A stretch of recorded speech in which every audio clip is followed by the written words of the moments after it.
All right, let's jump right in. So, in our last explainer, we talked about the cosmic tree in the Bhagavad Gita, this amazing picture of how our whole world of attachment grows from desire and action. It's a really powerful metaphor, but what Krishna says next is, well, it's pretty startling. Right there, he tells Arjuna, this tree must be cut. Just like that. I mean, it's a shocking, almost violent statement, isn't it? And for centuries, this single line has created a massive misunderstanding about what the spiritual path is really all about. Because that's where your mind goes immediately, right? If the tree is the world of attachment, then cutting it must mean you have to become a hermit, renounce everything, and just check out of life. But is that really what Krishna is asking us to do? To really get to the truth here, we first have to clear away all the wrong ideas. So let's break down what cutting the tree absolutely does not mean. Krishna is not telling you to physically withdraw, run off to a cave somewhere. He's not telling you to just bottle up your desires with brute force, or abandon your responsibilities, or just reject the whole world as something evil. This really goes against that whole stereotype of the spiritual person who has to escape life to find freedom. Krishna says, nope, that is not the answer. And think about it. This makes perfect sense.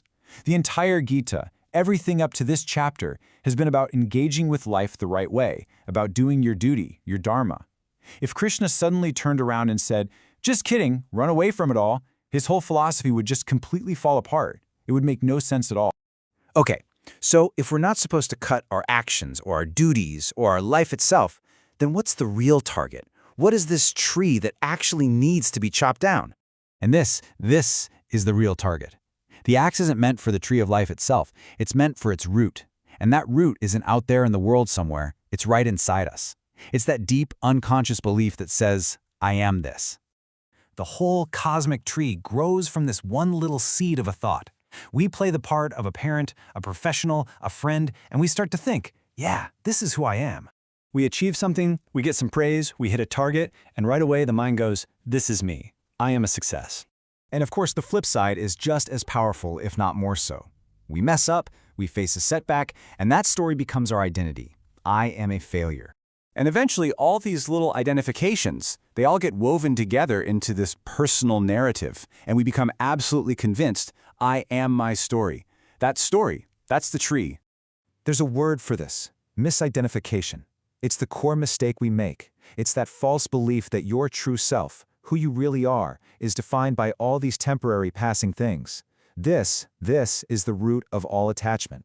So you see, you don't waste your energy trying to snip off every single branch of desire or attachment one by one.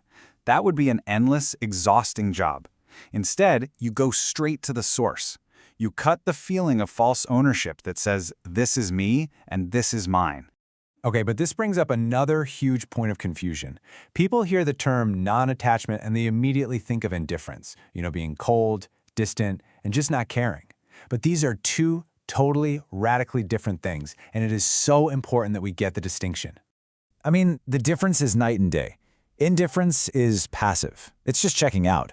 Non-attachment, on the other hand, is incredibly active. It means you're acting, but without your ego taking credit for the results.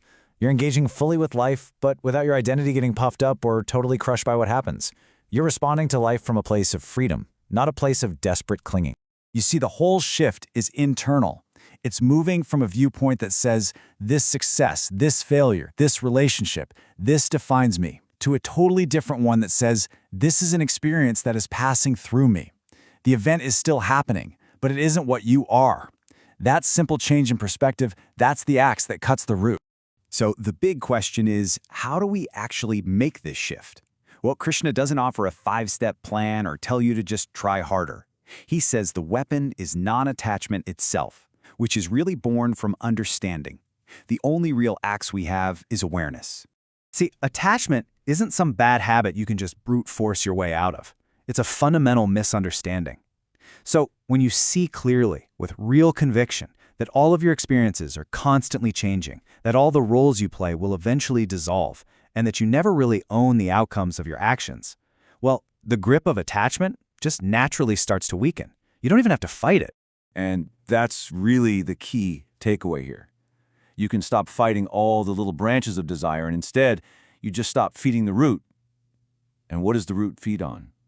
It feeds on misidentification, that belief that getting something or losing something is going to change who you fundamentally are. The moment you see that's not true, the tree begins to starve. So the path here becomes really clear. Step 1, you see the structure, this tree of I am my story. Step 2, you use that axe of awareness to cut the misidentification right at the root. And step 3, you get to live your life fully, totally engaged, but you're no longer owned or imprisoned by it. And what does that actually look like in day-to-day life? It means you can work hard for success without becoming arrogant or, intoxicated by it. It means you can face failure without being totally crushed and defined by it. Your effort becomes clean, it becomes pure, and it's free from that desperate weight of having your self-worth on the line. So let's end on this thought. After this shift in understanding, the tree of life, with all its roles and outcomes and experiences, it's still standing. The world doesn't just vanish. But the real question is this. Once you've cut that root of identification, does it still have any power to imprison you? Freedom, as we're learning in Chapter 15, isn't about escaping the world. It's about learning how to stand correctly within it. Next time, we're going to go even deeper. We'll decode who this supreme person really is and why knowing this, according to Krishna, brings a final end to all delusion. You're not going to want to miss it.